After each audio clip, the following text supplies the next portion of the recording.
Year history, and we're looking at a Renaissance artist, and we're doing Leonardo da Vinci. So you have all your keywords written in your copies, and the idea here now is that you're able to use them to write a really detailed account of his life. So let's walk through this step by step, and I'll write a sentence following each point to show you how to use the point. So Leonardo da Vinci was born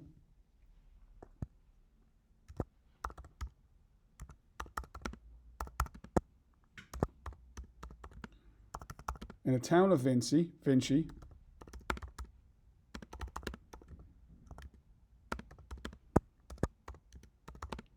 in 1452.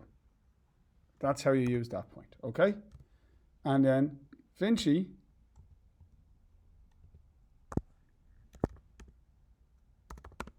is a small town near to the birthplace of the Renaissance,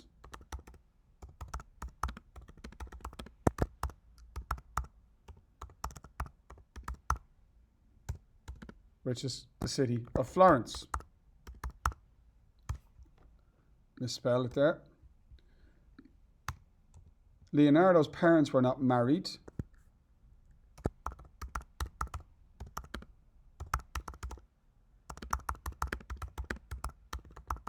So as he was illegitimate,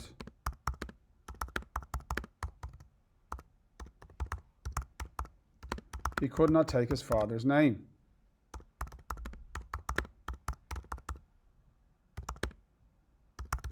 That is why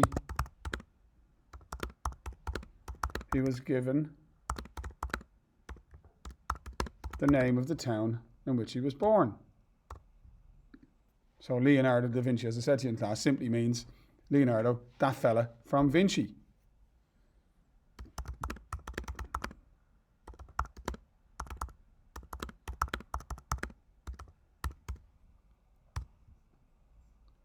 As a young boy, he was apprenticed as a painter. He showed early promise as an artist and was given an apprenticeship. And you guys all know apprenticeship simply means that you're taking on a trade and you're beginning to learn, and people could become an apprentice carpenter, an apprentice miller, an apprentice butcher, whatever the trade was. But he was an artist, and the master, this one will do these together, the master who taught him, when you became an apprentice you had a master who took him on, the master artist actually, for training, was called Andrea del Verrocchio, or Verrocchio. And Verrocchio was really famous, really good artist, really, even today, recognized as a really, really brilliant artist. And he took on Leonardo as his apprentice. Both men were sponsored by the great patron, Lorenzo. Actually, I'll go back there. I'll put this all into one. Lorenzo de' Medici. Actually, no, I'll put it into this one here. Leonardo's first sponsor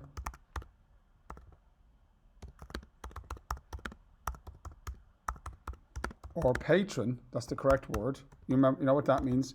A man who gave money to artists so they'd have time to practice their art and produce works of art, and then the person would take ownership of those works of art often, but who essentially paid for their training and their supported them while they were working. His first patron or sponsor or patron was the ruler of Florence, Lorenzo de' Medici.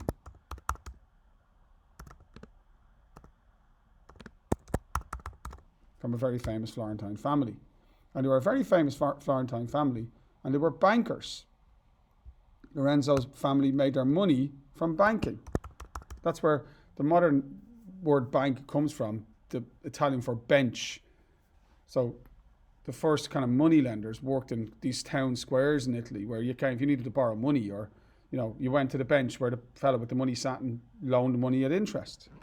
So Lorenzo's family made their money from banking,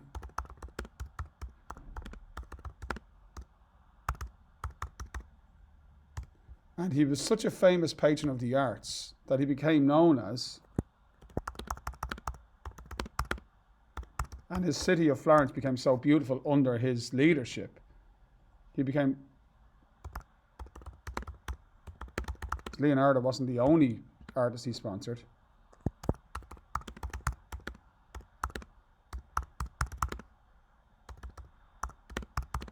Lorenzo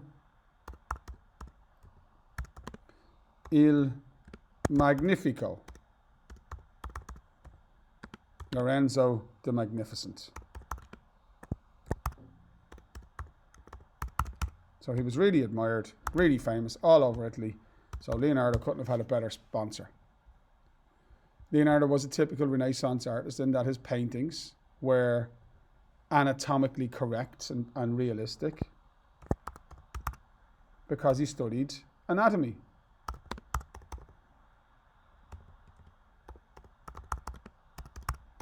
Which is how the human body works, the physical presence of the human body. Sorry, the physical makeup or structure of the human body.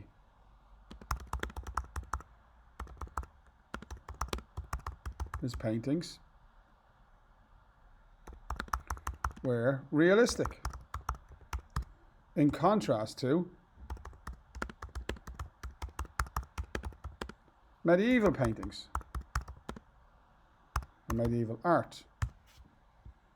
Then, 13 and 14, Leonardo kept diaries where he recorded his work and ideas. He wrote in mirror writing to prevent others from stealing his ideas. Okay? One of his most famous paintings is called The Baptism of Christ. So we need to be able to, when we're talking about these artists, we have to name some of their pieces of work. And one of his most famous paintings is The Baptism of Christ. And that was the painting for which he became famous first.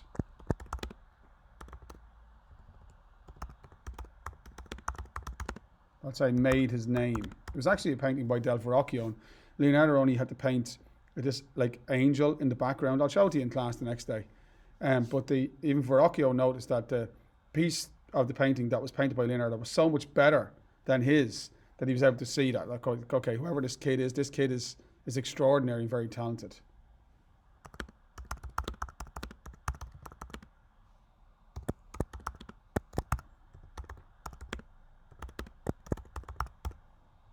Okay. He moved to Milan. I'll just go down here to work for Ludovico Sforza. Just give me 1 second and check something here really quickly.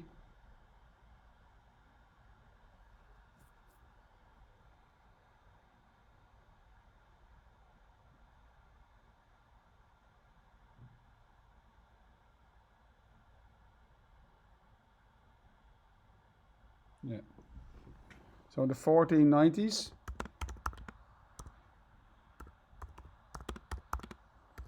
he moved to Milan to work for a new patron who wanted to glorify his city, make his city famous. And that man's name was Ludovico Sforza. I'll put it here.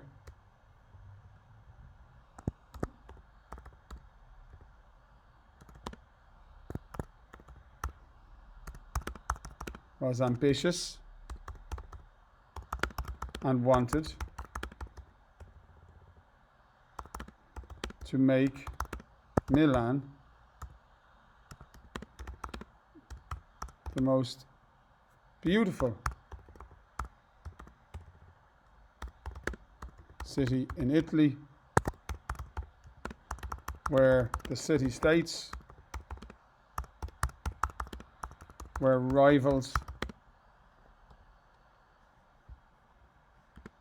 in business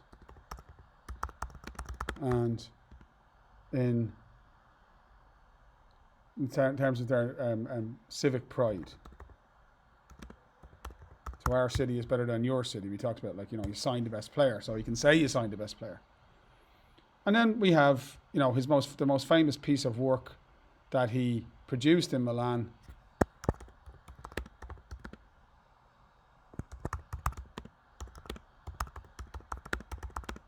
The Last Supper. Everybody knows what that looks like. It was a fresco on a wall. Fresco is a painting, like a mural on a wall.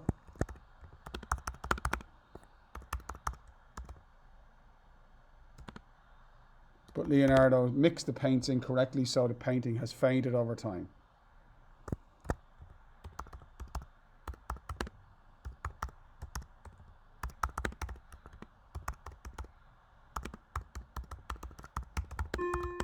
Oh, that's the bell. Hopefully I'll get this done.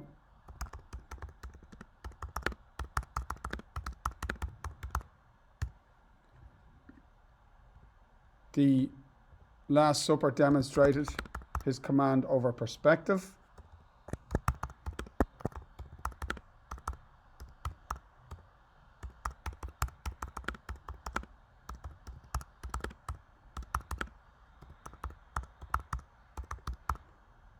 A technique which adds depth and realism to a painting.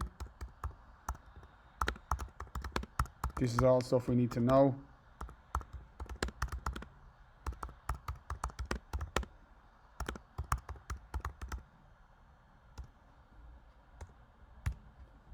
His most famous painting, of course, I'll actually put it all in here. There might be a bit of noise now in the background. Probably you guys outside the door.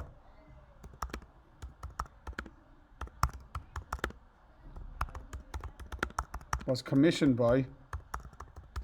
No, commissioned by, paid for, like as in he was hired to do it.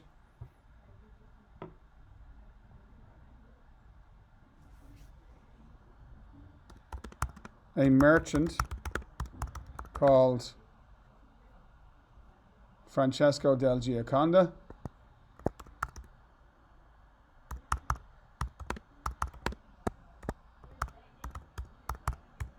He wanted a painting of his wife, which is called a portrait.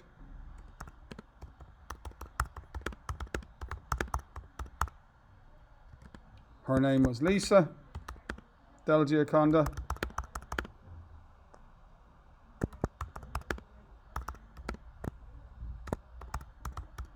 And of course the painting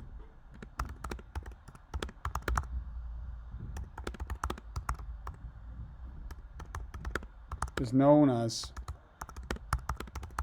the Mona Lisa, which simply means, in the kind of Florentine dialect of the time, the Lady Lisa.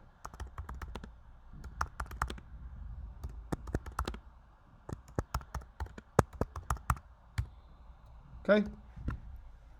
Later in his life, Leonardo was hired by, because he was so famous, we saw Forza hired him and Del Gioconda hired him, and these were all his patrons. Later in his life, he was hired by the King of France in the early 16th century.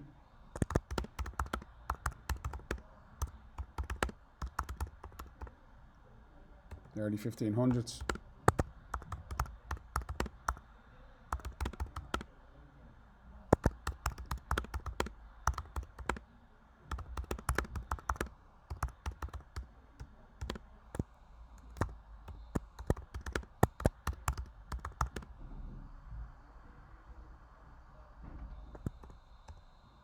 King Francis I of France, and that is where he died.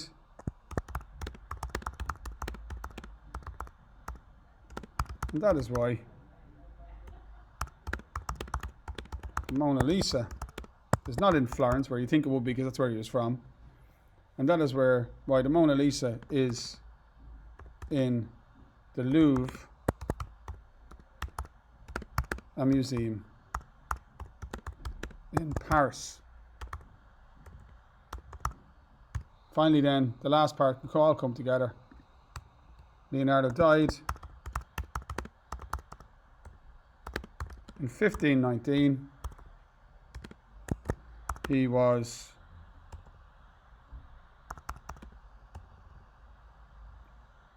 amongst other things an architect, an engineer, a sculptor, an inventor, and a painter. He was a real Renaissance man, which means somebody of great talent and was a master of a variety of skills, and one of the world's most famous polymaths. And a polymath is somebody who was an expert in multiple different disciplines. And there is a certain fact that was Da Vinci. So there you go. That's the explanation of all those keywords on Da Vinci. Now, I'm not expecting you to remember all of that, but when you come in on Thursday, you're going to have to write your account of the life of Leonardo da Vinci. And if you wrote that, you do great. So hopefully you found that useful. And if you think these videos will be something that will be useful for your revision, sure, we'll do loads of them. No bother. Cheers, lads. Bye-bye.